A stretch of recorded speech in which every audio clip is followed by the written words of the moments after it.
Die eine Welt, in der ich lebe, besteht aus Akademikern, intellektuellen Fuzis. Die andere besteht aus Gangstern und Kanaken. Ich stehe zwischen diesen beiden Welten und ich komme in beiden Welten gut klar. Sehr gut.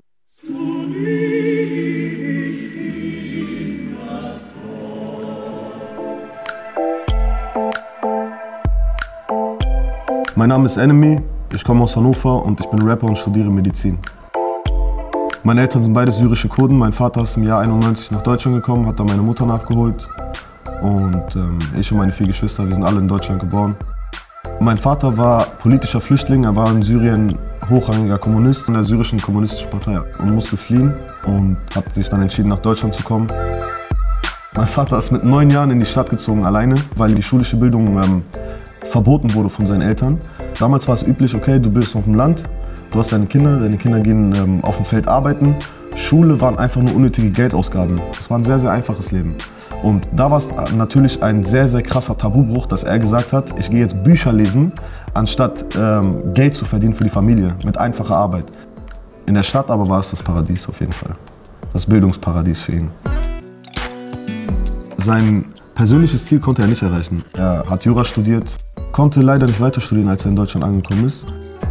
Ich wollte eigentlich in Syrien Medizin studieren, weil die syrische Medizin sehr, sehr stark ist und Syrien auch das einzige Land ist, wo man auf Arabisch studieren kann und ich die arabische Sprache sehr, sehr schön finde. Aber das konnte ich nicht wegen dem Syrienkrieg. Und es ist sehr, sehr schade, dass Syrien jetzt so am Ende ist. Ärzte helfen den Menschen in Situationen, wo dir kein anderer helfen kann. Und ich freue mich, jemand zu sein, der Menschen in einer hilflosen Situation hilft. Mein Vater hat mich von Anfang an dazu erzogen, mein Abitur zu machen und zu studieren. Dieser Kampf, den er hat, Bildung versus einfache Arbeit, diesen Kampf, den trägt er jetzt über uns aus, also über seine Kinder. Er hat mir immer gesagt, seit dem Kalten Krieg ist die Zeit der Schwerter vorbei. Jetzt die Zeit der Bildung und des Buches. Du bist überlegen, wenn du viel weißt, nicht mehr überlegen, wenn du das größte Schwert hast. Meine Schulzeit war sehr, sehr, sehr wild.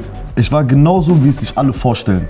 Ich war der Frechste, der Lauteste, der am meisten Mist gebaut hat.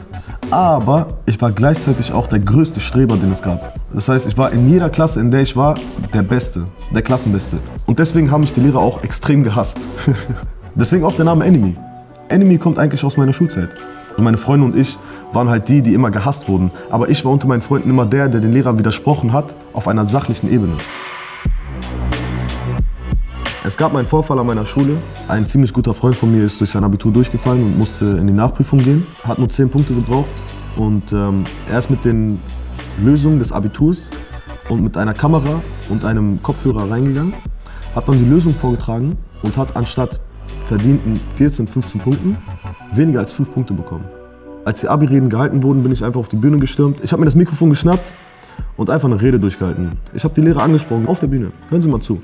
Was soll das? Warum fällt ihr durch? Sind Sie rassistisch? Ich glaube das nicht, Mann. Wir leben im 21. Jahrhundert. Wer ist noch Rassist? Zweitens, kann es sein, dass Sie einfach nur pädagogisch falsch gehandelt haben und sich gedacht haben, okay, der war vorher immer auf einer 5, wir geben ihm nochmal eine 5. Es gab eine Notsitzung von den Lehrern. 4 Lehrer wurden entlassen. Und keiner ist zum Abiball gekommen, weil ich hasse das. Wenn man nicht nach Leistung bewertet, sondern nur nach Sympathie. Ich bin zunächst erst zur Lyrik gekommen, das heißt, ich habe Gedichte geschrieben, habe mich nicht so getraut zu rappen. Das war, wovon ich gerade spreche, das ist alles so mit 7, 8, 9 Jahren passiert. Dann erst habe ich so eine Affinität zur Musik bekommen. Das heißt, ich habe angefangen, die Musik zu mögen und den Ausdruck der Musik. Wenn ich jetzt über krasse Kriminalität rede, dann rede ich über das, was ich gesehen habe, von dem ich weiß, dass es existiert. Ich möchte das unbedingt mit der anderen Welt vereinen, weil ich damit zeige, was für ein Charakter ich bin. Man könnte sagen, ich bin der Feind des Ressentiments. Würde es einen Punkt geben, an dem ich mich für eine Seite entscheiden muss, dann wäre ich jetzt nicht Enemy. Dann wäre ich entweder der Kanaken-Rapper oder der Intellektuelle, der gar nicht rappt und Rapper für Unterschicht hält. Jetzt bin ich der beides represented.